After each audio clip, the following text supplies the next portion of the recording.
What is up, my people? JaxB.TheRipper here. It's really fucking hot today. It's cloudy. We're gonna keep the lights off because I could really give a fuck if it's like good lighting or anything right now.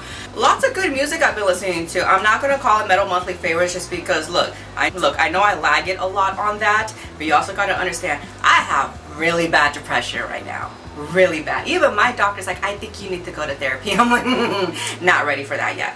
As I've been revisiting a lot of old stuff, a lot of new stuff, it's reminding me I'm that bitch again. Like, I'm serving cunt right now. I don't think you guys understand. Talk about a really great Polish band called Vader, a death metal band.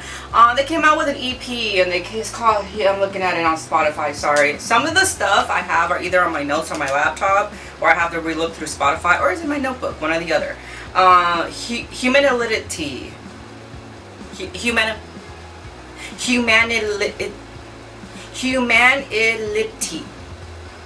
Syllables, people, syllables. EP, and I'm wondering if they're ever going to come out with another full-length album. It's been a while, but it's a damn good EP. 3 songs, get straight to the point, gonna choke you out, bitch. That's the sound of it, okay? We got Genocide Design. I feel like it's a lot more heavier with the sound, with the instruments in this song, more than any of the other 2 songs. And then we got Rampage, the fastest one, in your face, gonna punch you out kind of sound. Unbending, enjoyed this one the most, especially with the transition. It starts off kind of like really heavy but yet slow, and then it goes into a more smoothing kind of sound but yet still fast, still heavy.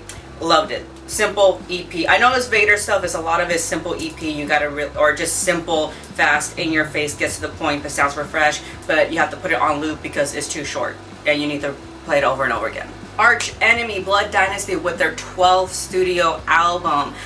You're going to be hearing Alyssa's vocals from clean till death metal. It's a good balance of it where it's not going to be so overpowered with the femininity, because let's face it, I mean, at the end of the day, death metal is a very like masculine kind of sound. Not that a woman can, I'm not saying that a woman can do it, she could do it obviously. I always did want to hear sometimes these vocalists, because I know they have that harmonious side, you know, I know they have it, and she did a good balance of it, whereas like she didn't turn it too feminine. She still knew this was like a masculine kind of like sounding type of music, but it was a good balance. It was a good balance. Like they were both equal right there. So that's what I loved about this album. However, I understand it is not the most sounding Arch Enemy album, but I don't exactly felt like they took a total turn either.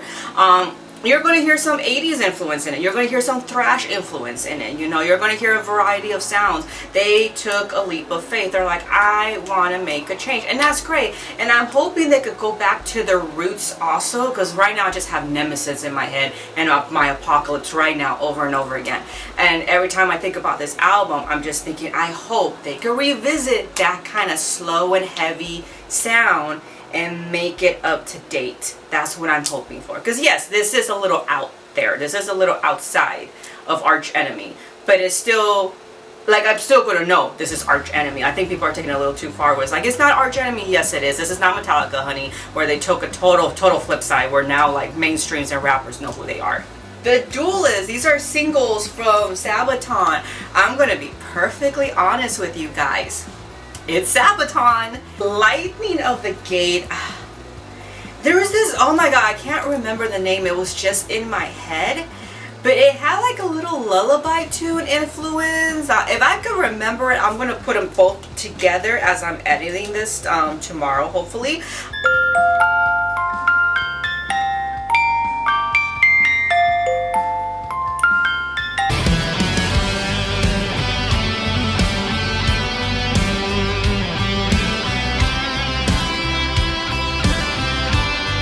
But I was just like, what the fuck? What the fuck? This sounds like this. Am I going crazy? I'm just finding all these like little musical harmonious lullaby notes. I think out of the best one was Templars, really. That was the best song in my opinion. It was a little bit more newer sounding, but still Sabaton. But you know, they've made it to that point. This like kind of think of it like Slayer when they used to come out with a new album. The most you could say was it's Slayer. Like, you know, the most you can say is that. You know, so it's like, it sounds like them at least. Like, this sounds like Sabaton. Okay, I don't know if these are going to be in the next album. I just know these are a bunch of singles. That's it. But it looks like, but it seems like we're talking more of Wars of Asia here. Cool. So yeah, that's my take on the singles. But I love Sabaton. It's not a bad sounding sound. It's not like, you know, it's like completely changed the whole sound or anything. It's still an enjoyable listening to, but would I rather go back to the classics? Absolutely. Ghost Bath, Rose Thorn Necklace. Do not listen to this before going to work. Why do I say this? Because this is a very melancholy, depressive post-black metal album. Mind you, there are more worse out there, but this one just really stuck out the most. He has some banshee shrieks. Kid you not. His name is Dennis. He's from North Dakota. If you were to see him in his interviews, he looks like he's from North Dakota. The best way I could explain it. He looks very empty, yeah. It's just filled with like this very shrieks, crying sound. Do not listen to this before going to work, because I learned my lesson, because let's just say I have people to be two-faced to. Leave it to this job that teach me how to be two-faced, because I never used to be two-faced. I can't listen to this before going to work, so I had a hard time getting through this album. I'm not gonna fucking lie to you guys. It's a good album, you just need to be in the mood for it. That's what I'm saying. It's one of those albums that we all know there's a lot of black metal albums that could be like that. I know it's not as dark as Self-Loather. It is nowhere near as naturey as like Star Mourner, but even it just take your time with it if you need to, okay? From Louisville, Kentucky, Savage Master. Dark and Dangerous. So this is like you're gonna hear many different types of influences. Your Screams from the Cellar, you're gonna hear like Motley Crue sound. You're gonna hear Girl School in Never Ending, and you're going to hear some Joe Jett in there. The Edge of Evil, there was a bit of 80s Ozzy Osbourne in it too. You're going to hear lots of sounds with it. Very good blend, flows through very well, gets your attention sticks to it. Damn good trap metal, or new wave of heavy metal, whatever you want to call it. Definitely, I've always recommended Savage Master. I know I gave some of her stuff in a giveaway. Haunt or Haunt Nation, however you want to call them. But this, okay, I don't know how I missed Dreamers in 2024. So we got Dreamers in 2024. I missed this. I don't even know how. Because I listened to Serenade and Steel Mountains and as singles, and I just somehow missed this album. It has a very 80s sound, but yet a little bit of pop punk skater sound. The song One Chance is going to sound like a little bit of No Doubt and Zebrahead. So you're going to definitely, not that I like No Doubt, but you know, leave it to Haunt to actually make it sound cool. You're going to hear it in the intro You're also going to hear it in the song Return to Sender. You're going to hear it. It's even though there's only like, what, I think like 8 songs or 9 songs on that album, you're going to hear so much of that influence. But you know, he's my soul cowboy. You know, Trevor's my soul cowboy. So he's from what, Pomona or something like that. Of course he's going to know this sound and know how to put it in trad metal. Of course, leave it to Trevor to do that. Ignite, that one came out recently. Soaring Through the Ages was already a single that I was hearing over and over again. It's just blistery guitar work. This not overshadowing the vocals at all whatsoever. You hear Trevor telling a story just like he does in all his music. Early Grave had like that early like trad and 80s, and it's also giving you like that space type of vibe that they all had between like the 70s and the 80s. I know people have been praising this album too, because it's probably some of the best guitar work that they have heard in a while. Definitely one of my favorite albums so far of this year. I'm pretty sure this is going to be on my end of the year list. The band Night, they released Cult of the Serpent Sun. That first song right away, it sounds like they're doing like a ritual, like I'm reading the lyrics. I was like, oh, they're summoning something. I was like, I know they're summoning something. It's definitely calling something from beneath the graves, especially if you're listening to the damn lyrics, or you're reading the damn lyrics, I should say. It's going to be like, yeah, they're summoning something. And then it moves on to the next song with the skulls and how they're marching with you to your death, basically. I love how in one of the lyrics is basically saying like how these soldiers are basically exchanging their lives for yours. I fucking love that. This is such like a war metal without the war metal. It's like lyrically is very war metal to me. The song Crow had a very enchanting guitar solo. It was very mesmerizing. It was probably one of my favorite solos to listen to. The song Mystic is a little bit more slower, more smooth pace with the vocals, and the solo is also the star of the show in this song. Here I go with my comparisons again. Okay, The Last Blade. The start of the vocals reminded me of the Final Fantasy X song Otherworld, where the Blitzball arena rocked. Did any of you guys play that game or even remember that scene? I mean, remember Voices of the Cronian Moon. I think that was their album name in the song itself. Remember how I was telling you guys there was a Sailor Moon similarity to one of the songs, the soundtrack of Sailor Moon, I should say, and how I put the comparison. People on Instagram and TikTok were like, it's literally the same thing. I'll post it here again. Quick, many times before.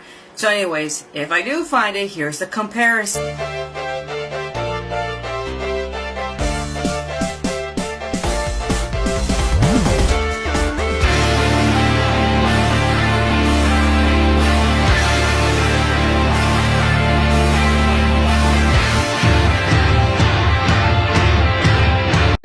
Okay, now I want you to tell me if you hear the same thing with the Otherworld Blitzball song. Here you go.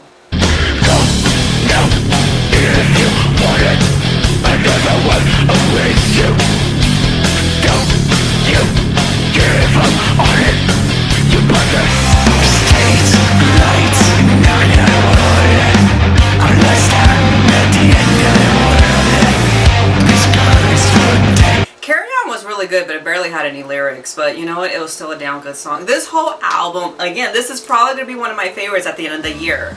Who's gonna win my favorite album? Who the fuck knows? But you know what, I enjoyed the living fuck out of this album, along with Haunt and along with Savage Masters. Those are the ones I'm telling you right now, those are the ones I've been enjoying the most, and it reminded me how much of a bad bitch I am and that I'm serving cunt. At least that's what one of my clients at work told me when she saw my nails. She's like, your nails are serving cunt.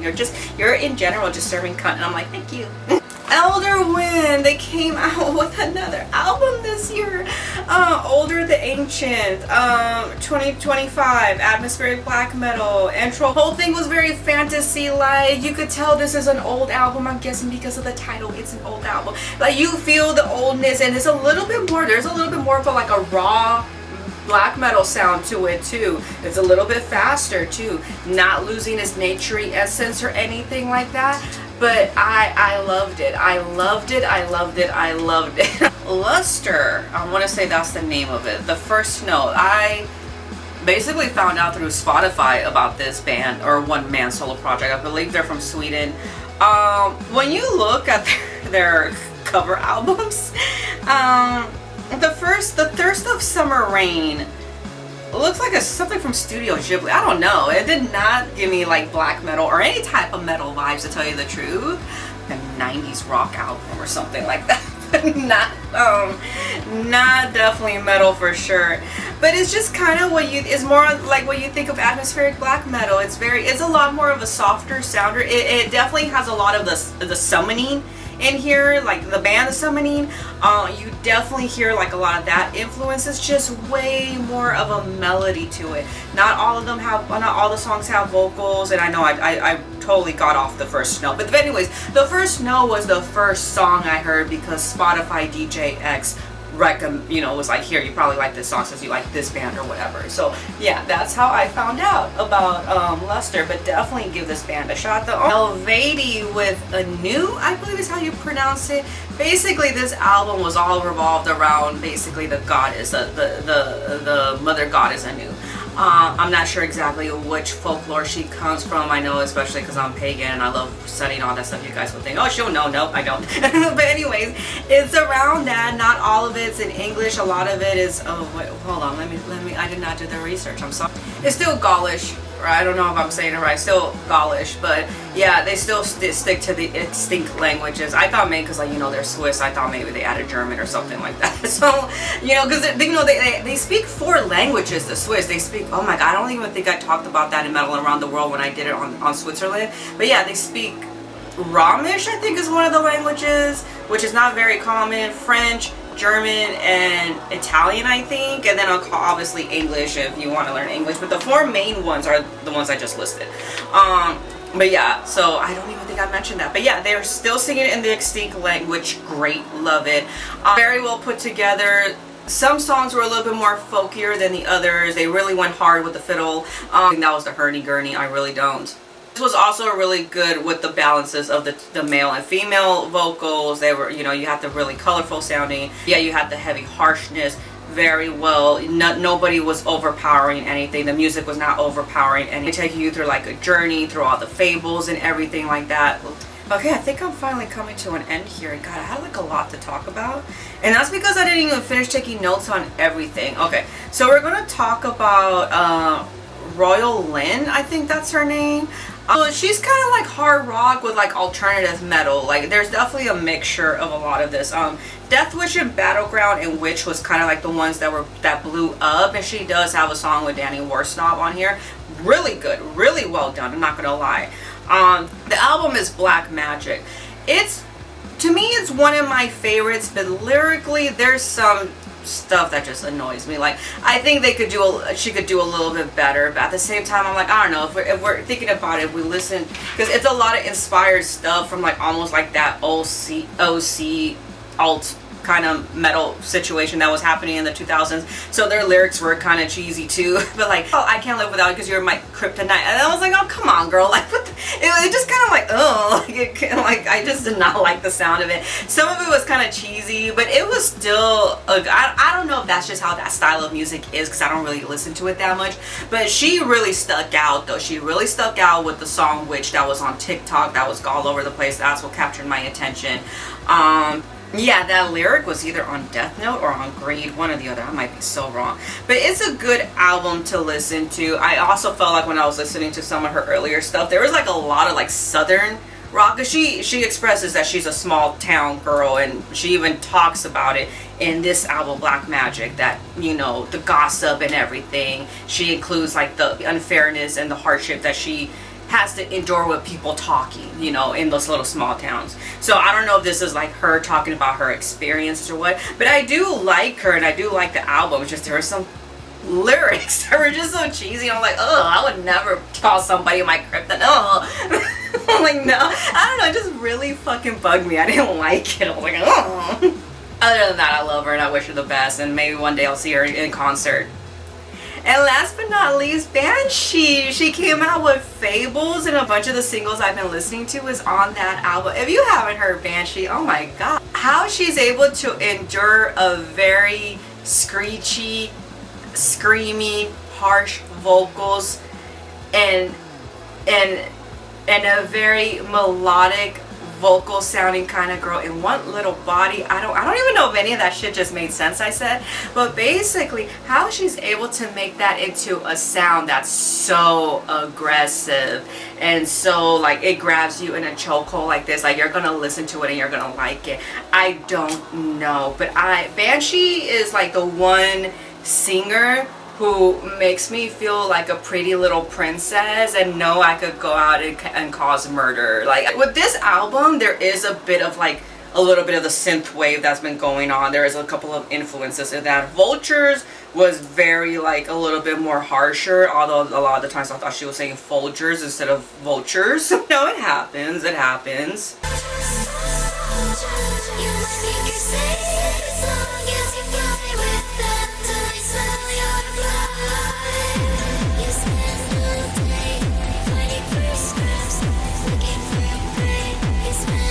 But her music is primarily around like, you know, abuse towards women. She's definitely been a victim herself, and she's definitely showed that she got out of that and that she really possesses more power now over these fucking men. And I love that she chose the name Banshee, because that's what she sounds like. When you look at her, you're not sure if you're looking at this really beautiful fairy or this mystical mermaid, or if and then she turns into